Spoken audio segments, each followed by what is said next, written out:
Good afternoon, folks. I think we'll get started.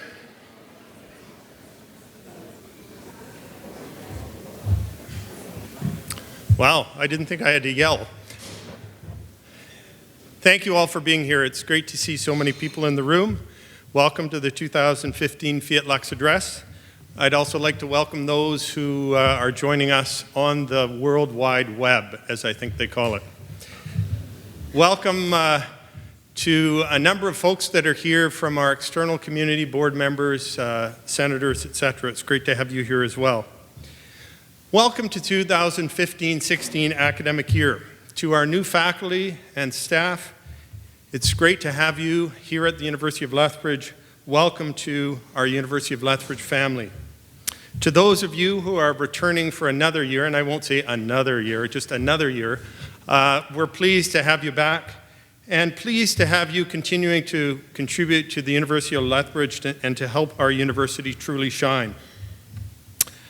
I know I have said this before because every year there seems to be something that we go, wow, where did that come from? And again, wow, where did that come from? In the last number of months, we have a brand new government, and I know for all of us, especially those that have lived in this province for many, many years, this is a significant transition. But importantly, the NDP platform promises accessibility, quality, predictability, and sustainability. Our strategic plan is built on these very same values. And so we look forward to working with this new government to further strengthen our university, to work with them to benefit our students, to benefit our community. Fully 70 of the 87 MLAs are new to the legislature. And so it's important for us to impress upon them the contributions being made by our alumni, our faculty, staff, and students, and of course to the broader community that we serve. And it's important that all of us here in this room and around campus do this. The story we're telling about our university is the same one we've been telling for some time. It's firmly rooted on our core mandate and our values. Destination 2020 continues to guide us forward. We've seen great success, and I know that this university is committed to continuing along that road of success. Every faculty, department, and unit on this university campus has an important and critical role to play, and a lot has been accomplished in this last year. Let me start with enrollment. This is an exciting year for us as we welcome one of the largest groups of students in our history. This fall, there are 8,453 registrants at the University of Lethbridge. Yes.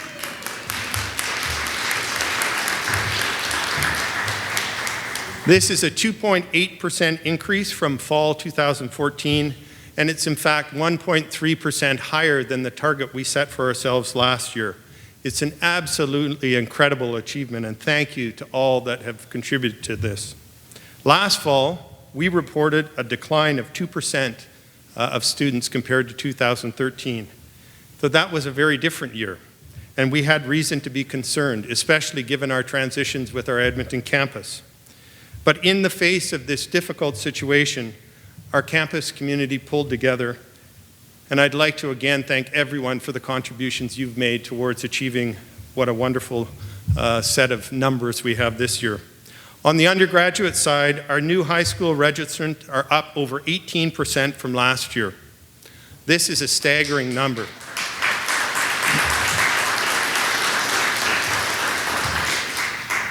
And of course, this is very important given the transition we know in terms of our transfer environment in the province of Alberta.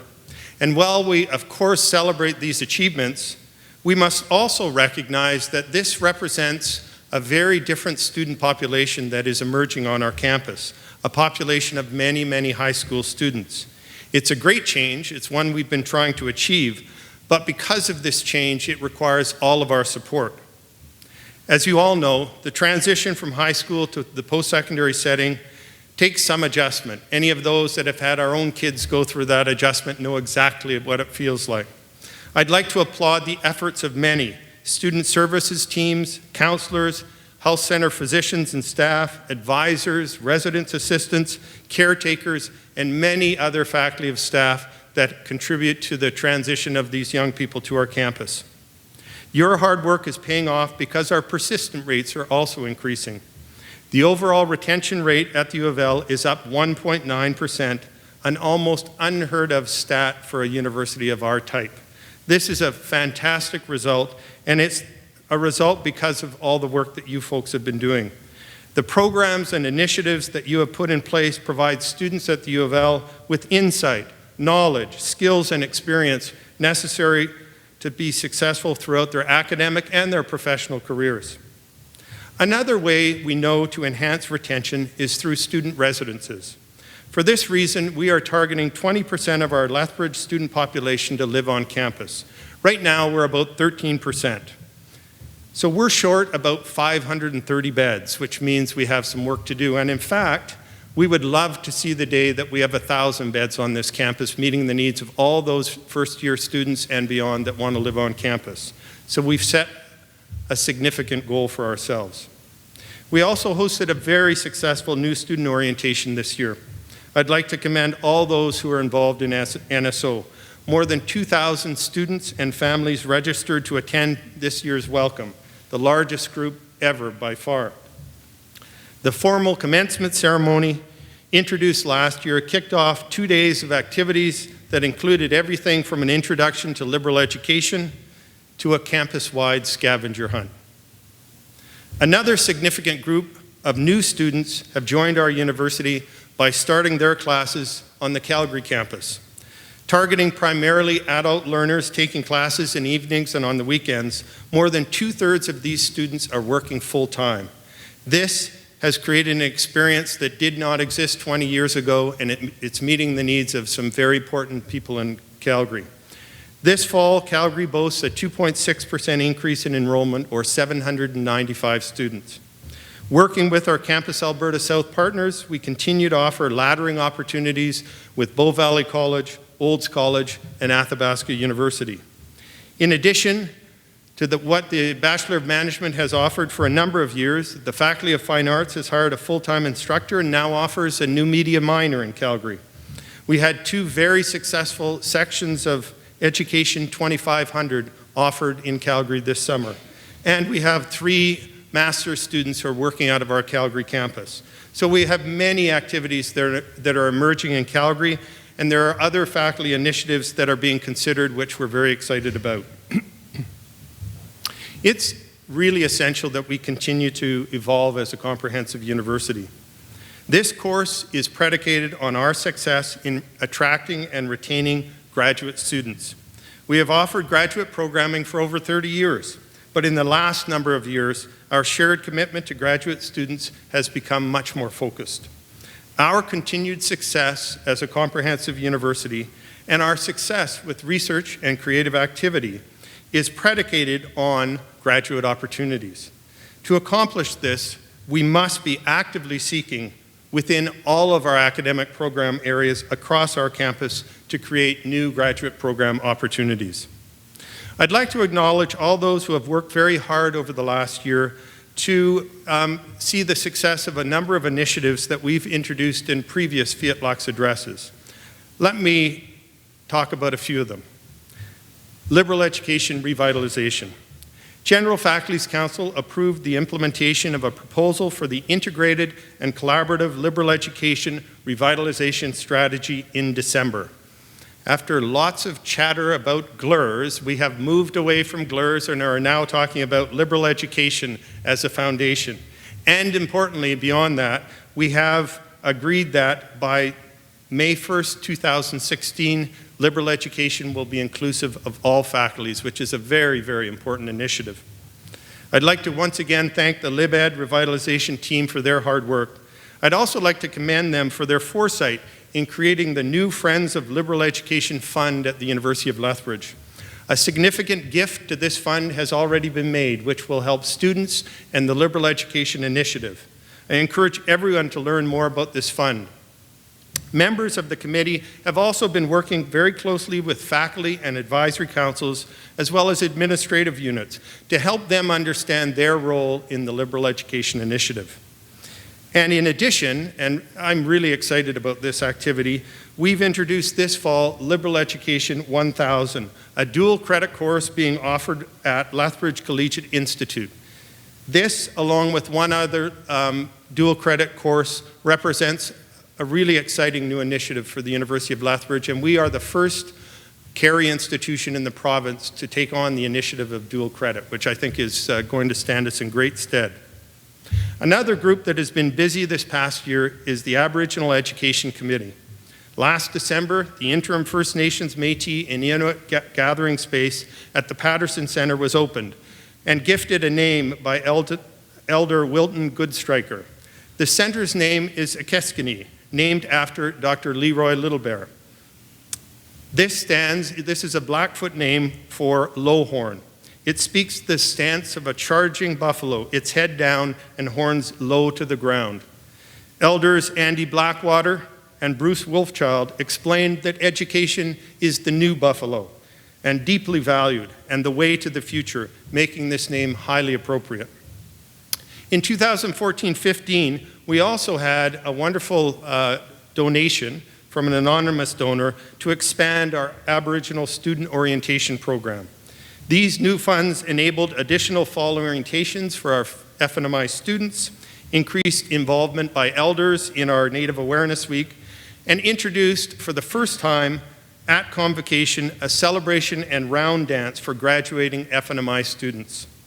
I'm proud to say that this gift has also been contributed for this coming year, and this is very important because our Aboriginal, First Nations, Métis, Inuit numbers are up 8.1%, so this is a growing population.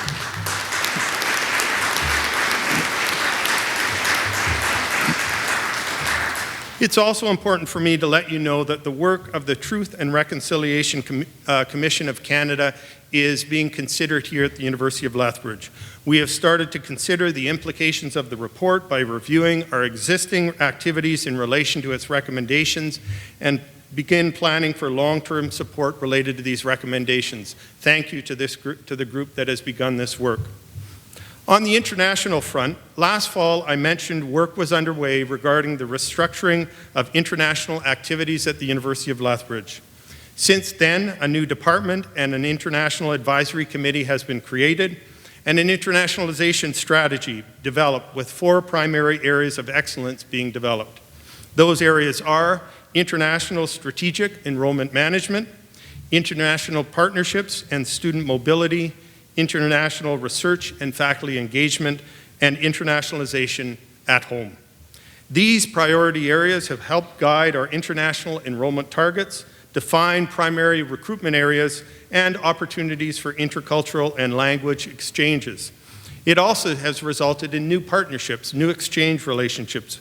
One such relationship is with Gakushuin Women's College in Japan, which has yielded this past year 100 students involved in our English for academic purposes, 5 exchange students, and a joint video conference course that we've delivered between the 2 institutions called Asia 1850. And what a year it's been in research. This has been the most successful year in our institution's history in terms of NSERC funding. We have had an 81% NSERC Discovery Grant success rate. We received 20 Discovery grants and 2 Discovery Development grants for a total of over $3.1 million. The grand total of new faculty funding announced by NSERC this year was nearly $3.5 million, a 50% increase over 2013-2014. As important, and I'm very excited to say, that we have had also a large increase in the social sciences and humanities funding this year. We received 3 new SHIRK Insight grants worth nearly $600,000, and 3 new Insight Development grants were also awarded for a total of almost $100,000. In addition, we had terrific success with the Canada Foundation for Innovation, 4 successful applications. Over $2.1 million in innovation funds for a cell signaling interdisciplinary research center with matching funds from the Government of Alberta. We received $28,000 in funds from the John R. Evans Leaders Fund Partnership Program to establish a digital library of cultural heritage objects. We received $81,000 for an ecosystem scale flux system to measure exchanges of water vapor, carbon dioxide, and methane from cottonwood riparian forests in southern Alberta. And we received $100,000 for a very unique prairie to pharmacy project, which combines plant science and indigenous knowledge to generate cancer-fighting drugs from prairie plant extracts. Congratulations to all those that have contributed to these excellent opportunities.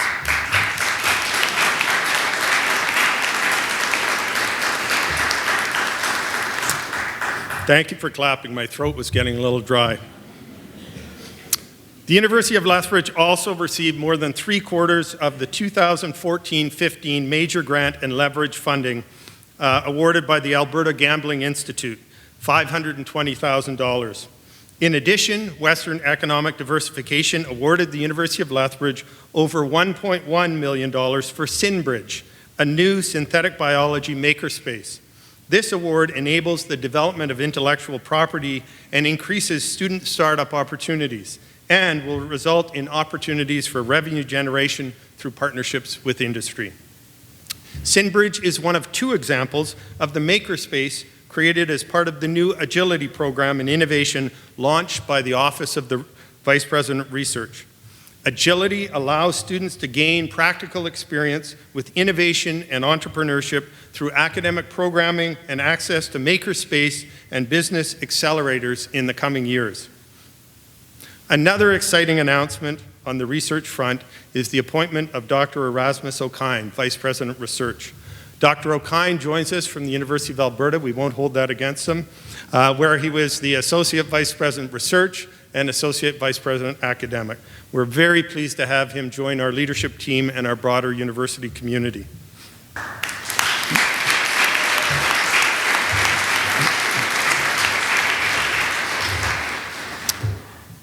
I know you know that people are the essential resource of our institution. You define our university. All of you in this room are our greatest strength. Last fall, the People Plan held a number of World Cafes and put together an online survey to ask you for your feedback on the work environment here at the U of L. I'd like to thank all of those that contributed to that online survey. We had a terrific response. The People Plan is now drafted. It's going out for consultation with our employee groups. It will then go on to Dean's Council and ultimately will be considered by our Board of Governors this fall. Our plan is to implement the People Plan and its recommendations beginning in the new year. I'd like to thank all of those that contributed to the development of the People Plan, including the initial committee that created the concept, as well as the committee that stewarded the entire process throughout. Without your great work, we would not have a People Plan. Thank you very much.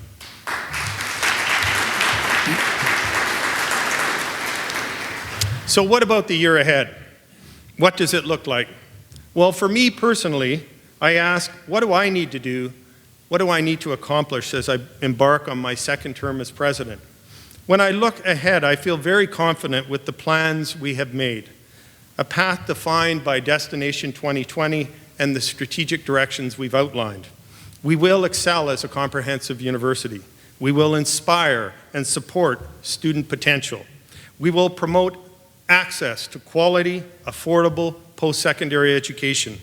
We will build internal communities, but we will also enhance relationships with external communities, and we will enhance the sustainability of the University of Lethbridge. Last week, I held an annual senior leaders retreat with 36 members of our senior administration. We each shared our objectives for the upcoming year. There were a number of common philosophies and values identified.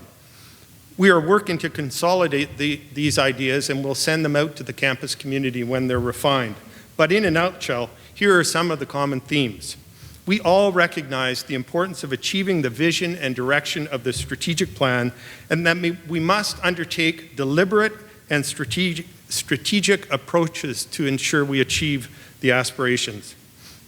We recognize that we are in an absolutely constantly evolving environment, and that to achieve our goals, we need to be collaborative, we need to build relationships, and we need to find ways to be creative in this resource-constrained environment.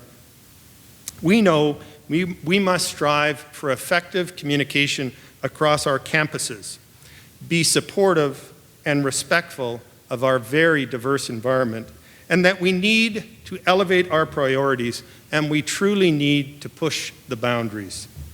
We need to be different, and we need to celebrate the unique nature of our institution that positions us very differently than any other institution in Alberta and beyond. So how will we achieve this? First, we will continue to consider our student population and the mix of our students on our campuses. On this front, a new strategic enrollment plan is under development. It will outline the future undergraduate, master's, and doctoral student composition at our university, an important consideration for us as we move forward. We know we need to continue to grow our graduate footprint, but we also do this methodically, taking into consideration our strength in undergraduate numbers, primarily new high school registrants, and cultivating an environment where all of our students can shine at the undergraduate and the graduate level. We will continue to evolve as a university, and this will be done through an experiential and diversity of opportunities for our students, encouraging our students to engage on all levels. We know that developing life success does not only happen in the classroom.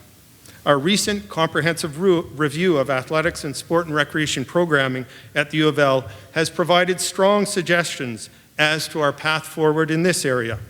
We will maintain all of our athletic teams and provide quality recreation programming. But to do this, we require new resources from external sources. We have set a new process for moving forward with Pronghorn Athletics and Sport and Recreation Services, and this will help us achieve our goals. We will also continue to establish new programs.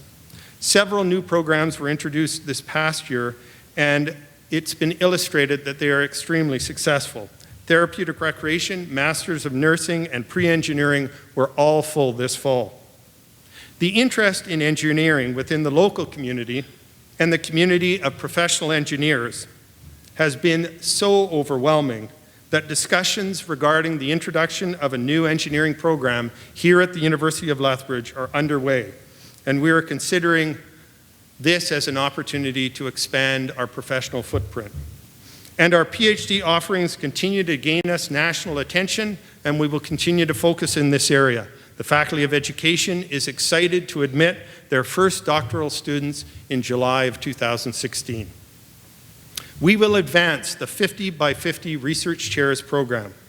As part of our mission to confirm our position as a comprehensive institution with a strong emphasis on research, innovation, and creative activity, we are committed to reaching our goal of 50 research chairs by 2017, the 50th anniversary of our university.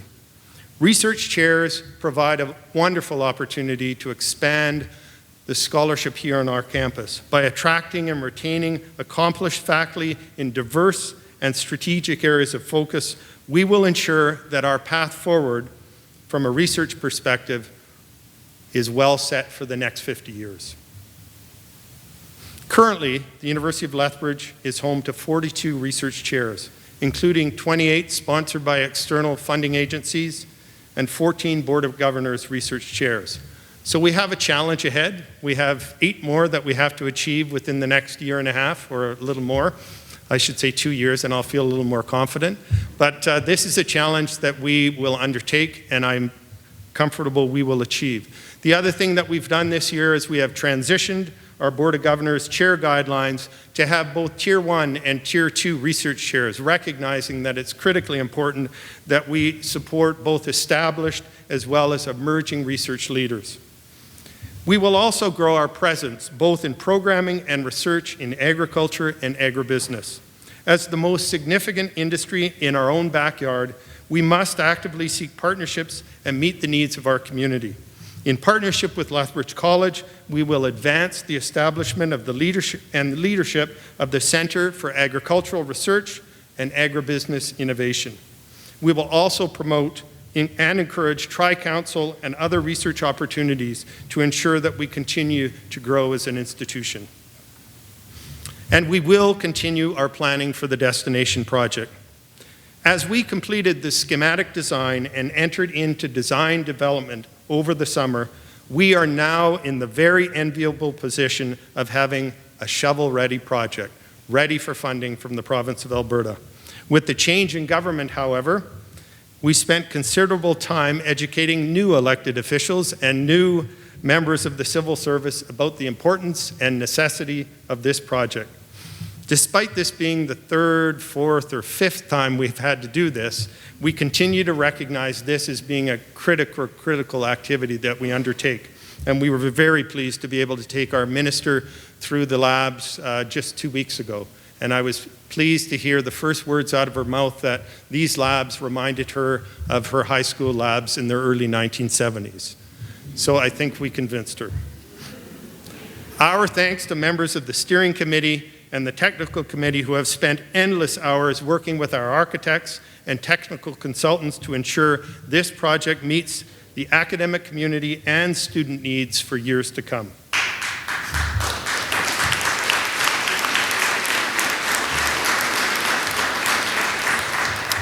It's very encouraging to see the commitment of all of you in the university community for this project.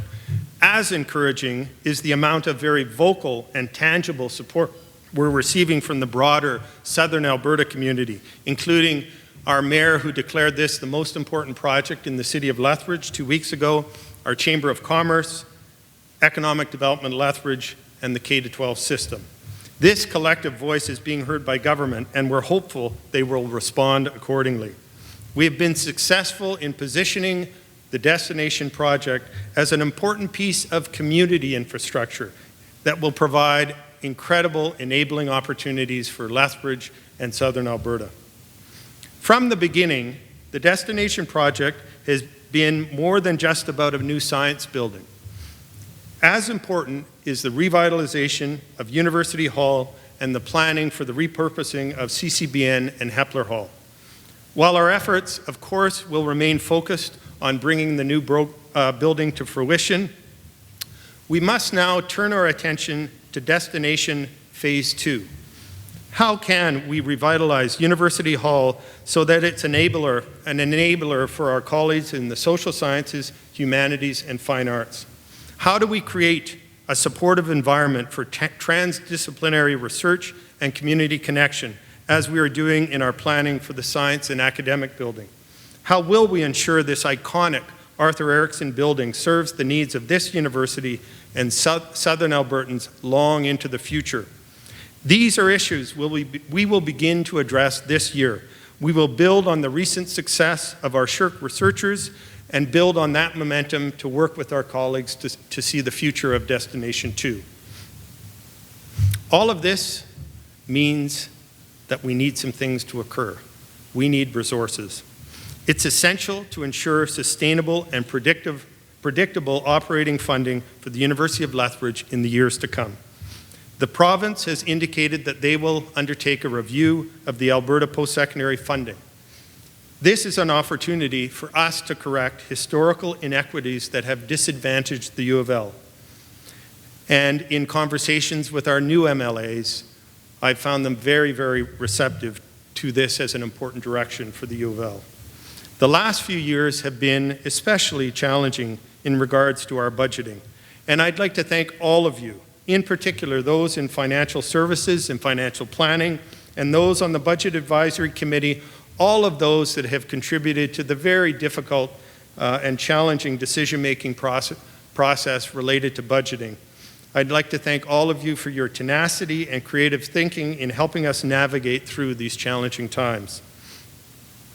I'd also like to thank everyone who's been involved in the banner revitalization process.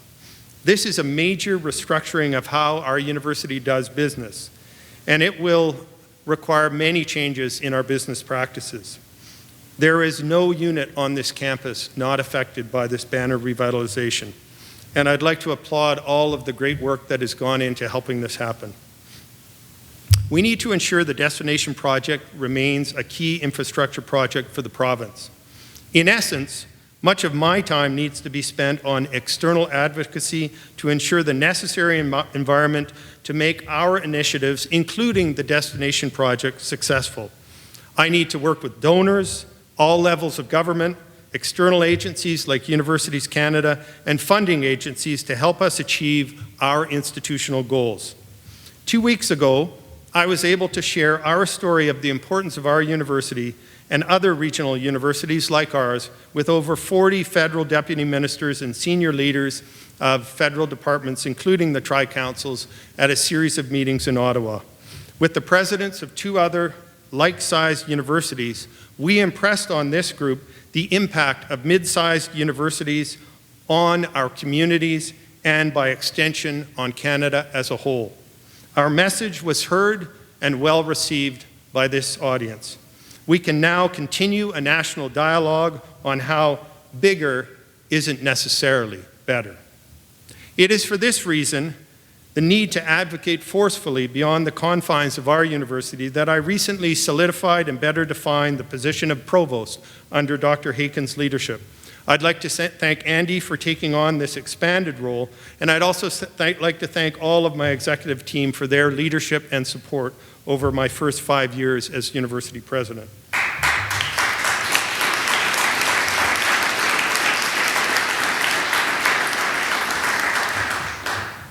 I've talked in the past of our fundraising goals and noted some recent enabling gifts during this address. Previously, I've alluded to our comprehensive fundraising campaign. This campaign is still in the quiet phase, so shh, don't tell anybody. But I have to say that I can report in this quiet phase, we are already almost at the level that we achieved in our last capital campaign, and we've only just begun.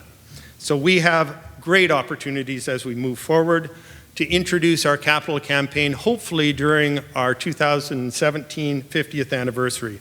Our achievement to date is something that we're excited about, but there's lots more work to be done. It's time for us to consider the opportunity to have named faculties at this university.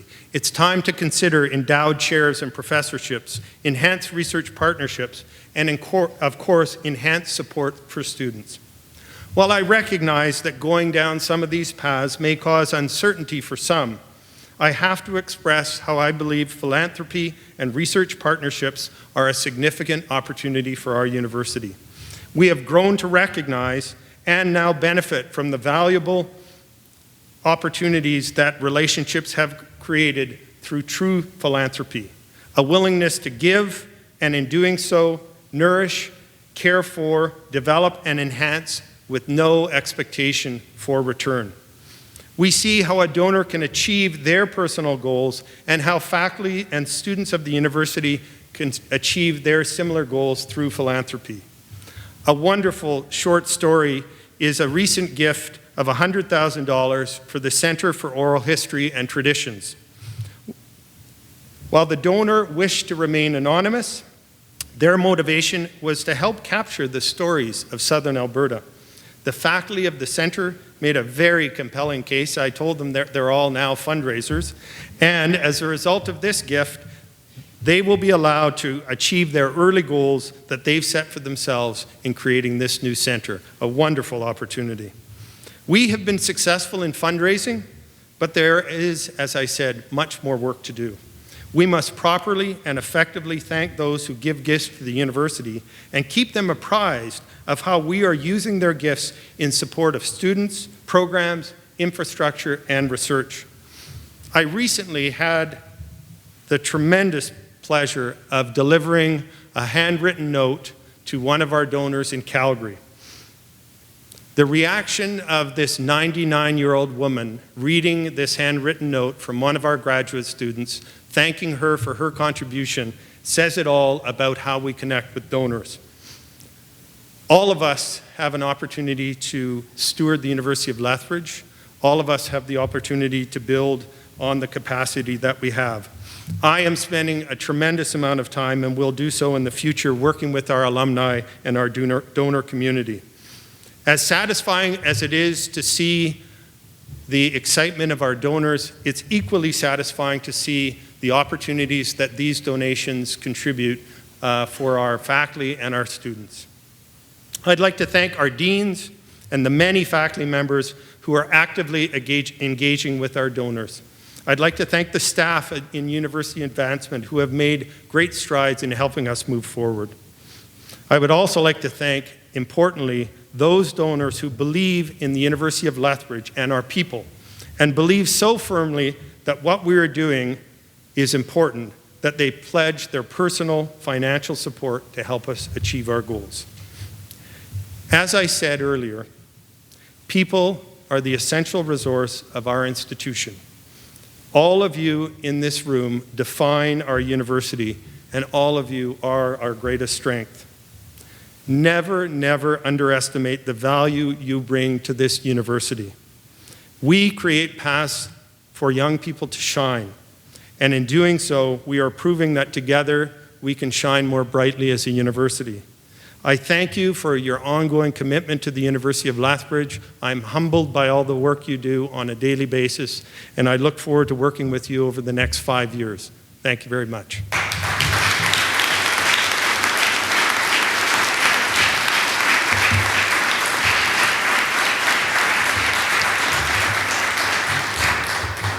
So now I'm happy to answer any questions, and you can ask me anything.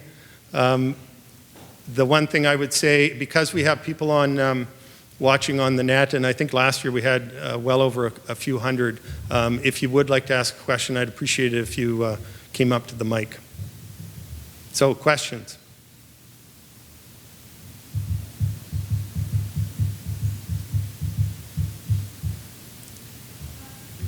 Do you mind coming up to the mic? Just because, out of respect for especially those on our Calgary campus, it's helpful if they can hear the question. Thank you very much for the presentation, which updated the community about what's going on. I'm very excited to hear about the engineering program and the interest shown for the pre-engineering right now. And if you could give us some more details about that. Sure, thank you. Yes, the pre-engineering program, as I think many folks knew or know, was put on hold and re-looked at a few years ago. And then as a result of an opportunity to request new funding, we were able to achieve some new funding for that pre-engineering program. During that period of time, and in fact well before that period of time, we have had many, many discussions with APEGA, the Association of Engineers in Alberta. They have expressed tremendous interest in having the University of Lethbridge have an engineering program, likely in niche areas that relate to our areas of expertise, like the environment, agriculture, remote sensing, and the like. They have said to us that they will do everything they can to provide support and advocacy to the provincial government. So we have taken them up on this, and we are beginning to explore this with them and within the context of our University of Lethbridge. Of course, I should note that introducing any new program, but in particular new programs that exist at other Carey institutions, is never an easy process. And so to achieve an engineering program here at the University of Lethbridge will be a challenge. But I see the opportunities as being significant, and in particular when the professional group of engineers suggest to us that this is a very significant area of need, then we think that as a university we should be trying to respond to the needs of the community. My understanding is that they have a real challenging time getting enough engineers to be in southern Alberta, and so not unlike the discussions that have taken place over the years about whether there should be a medical program here or in the north, it's all about trying to service the needs of the community, and so we're pleased to be able to explore this. We will keep you posted as work unfolds.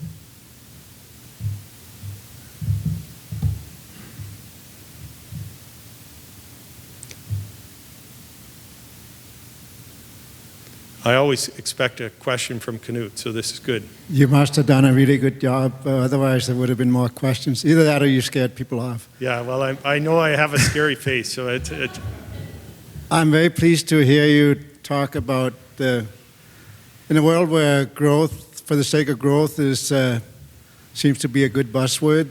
I really appreciate you talking about growth in terms of quality instead of quantity. So maybe you can expand upon that a little bit. Sure, I can. Do you have anything particular you'd like me to say? No, I'm kidding. So what I would say is this university has always, I think, had a very unique approach to how it has grown and evolved. It's an institution that has said to itself, we will only grow if we can grow in a manner that is one that focuses on quality, both in terms of the nature of our scholarship, the kind of teaching that we do for our undergraduate and graduate students. And so we had rapid growth over a period of time when there was huge demand, but now, because of the advent of new universities, that growth has somewhat slowed down. But I would say as we look forward and we think about where we should grow, we will do so within the context of, as you said, Knut, within the context of the notion of excellence. Now, having said that, we have also been an institution that has been very focused on access, and it's one of our key strategic initiatives. So we have taken a very unique approach, which is very unlike other primarily undergraduate and graduate institutions. What we've said is we're going to grow and focus on excellence and quality, but we're also going to figure out how to do that within the notion of access. Access both in terms of communities that are underrepresented, First Nations, Métis, and Inuit communities, access in relation to students that have economic challenges, access in relation to students that need different kinds of support as they come onto campus for the first time. And so the thing I'm very proud of as a university president is when I look at our evolution as an institution, and when I think about some of these outstanding achievements like our NSERC success or our SHRC success, we've done that still being focused on the needs of our undergraduate students, still being focused on, as an institution on the kind of quality of experiences for both our students and our faculty and staff. And so I think this is a real cornerstone. I've done 3 orientations this fall for Senate, the board, and GFC. And one of the things I always comment on in those orientations is that our mandate statement is a very important document, and I encourage you to look at it if you haven't recently. When you look at our mandate statement, it positions us very differently than the University of Alberta and University of Calgary, which are our related institutions, because we focus as a comprehensive academic research institution not only on the notion of excellence in teaching and research, but also on meeting the needs of our students both at the undergraduate and graduate level in terms of their individual needs. That, I think, is the separator for us. That's why I said in my speech it's very important that we continue to position ourselves as being different, as being unique. There is no advantage for trying to be the University of Alberta light. All of the advantages on being the unique University of Lethbridge that we are.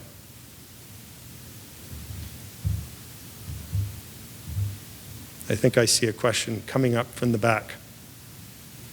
We should have had one a microphone back there, but budget challenges, we can only afford one. Thanks. I read your recent update on the Board of Governors Chair, and I was wondering if you could elaborate on any of the possible insights into the process for reappointment that might be going forward. Thank you. I sure can. So yes, as some of you may have read, we will go through a transition related to our Board of Governors Chair. The province has determined that in looking at potential reappointment, that it would be an open process. As a result, our board chair has chosen not to participate in that process, so his term is actually completed now. He's very kindly agreed to stay on for 3 months to help with the transition, which is allowed in the Post-Secondary Learning Act. As a result of that, we have been in many conversations with the province about what the process will look like. To date, my present understanding of the process, and this is a work in progress, I would say, from a provincial standpoint, but my understanding is that we will create a position description, which we've just about completed, as well as a matrix of skills and abilities necessary for that position. That will then inform an advertisement. That advertisement will be posted by the province of Alberta on their government website and potentially be in 1 or 2 news outlets. And following the advertisement, there will be a vetting of those that apply, and then there will be a panel that will interview, I think, the top 3 individuals who are deemed to be the best fit in relation to the position description and the matrix that we've identified. The university will have participation on the panel that will interview these individuals. And so we're now, as a board, in the process of trying to, identify, how we move forward to ensure that we have a good pool of individuals that apply for the position. I would say that we also just today provided an analysis to the province as to the amount of time our board chair spent last year. And this is a daunting position.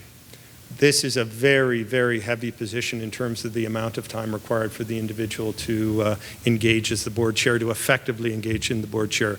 Simply looking at the number of hours spent leading the board and related committees is one thing, but then when you look at all the other pieces of the puzzle that the board chair has to be involved with, it's a significant role, and so this is something that we'll have to be careful about looking at in terms of the capacity of the individual to engage. I would say, because I have the podium, that our board chair contributed 9 years to the University of Lethbridge, and preceding that, he contributed 12 years, I believe, to Lethbridge College. So Gord Yong has made a tremendous commitment and provided huge support to the University of Lethbridge. So I think we all owe him a debt of thanks for his tremendous volunteerism.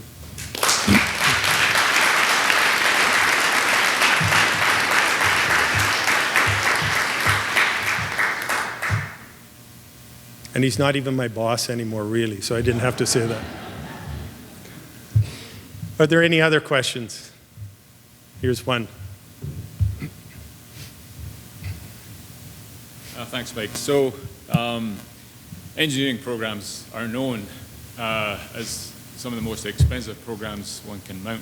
Yes. on a campus. And of course, there's all these other considerations that we face in terms of Campus Alberta Quality Council and so forth. Yep. And most certainly, it does make sense to talk about expanding the size of the university in terms of the breadth of activity we have going on. So perhaps some other initiatives that we're thinking about, and maybe you could comment on this a little bit, would be expansion in other areas. So for example, at the moment, and for a long time, we've had the University of Calgary social work program on campus. Are we thinking in any way of looking at a program of that sort, a faculty of social work, perhaps tied in with the Faculty of Health Sciences? Also, the legal community in Lethbridge is extensive, and a law school is perhaps something that would make some sense for us to be looking at as well. These programs, law and social work and other health-related disciplines tied to the Faculty of Health Sciences, perhaps are things that one might think of perhaps before going further with engineering, especially because it's something which we haven't really spent a lot of time promoting in the community, and at the end of the day, it is a hugely expensive program.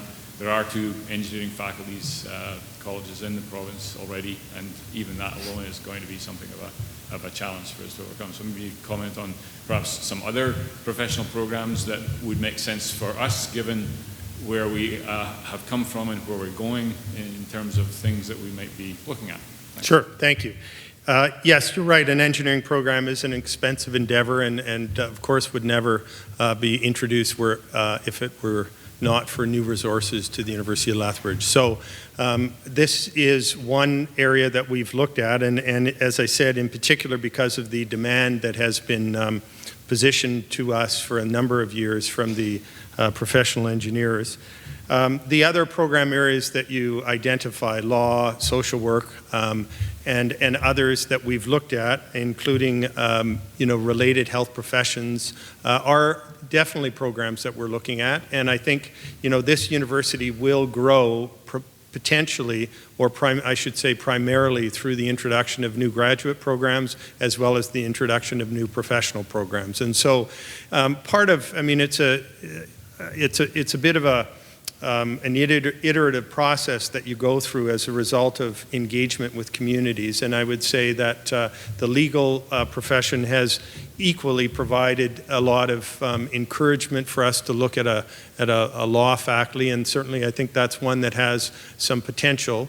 So I wouldn't take any of the programs that you've named off the table, Chris, and in fact I think as we move forward, as I said in my speech, I believe strongly that the university needs to continue to look at new programs, but we have to do that within the context of capacity as well as resources. And I think when we look at the engineering program, we see lots of capacity and related programming in the Faculty of Arts and Science, and in particular in the science program. We also see the opportunity through the creation of the Destination Project Phase 1. And of course that is in part why we see the potential for that program. But I would say, yes, we are in discussions about other new programs, and this is always a back and forth between faculties, departments and faculties, who in the end are often those that introduce new programs, as well as more centrally, because new programs that are not part of an existing faculty then have to come about in some other way, and the law faculty would be a good example of that.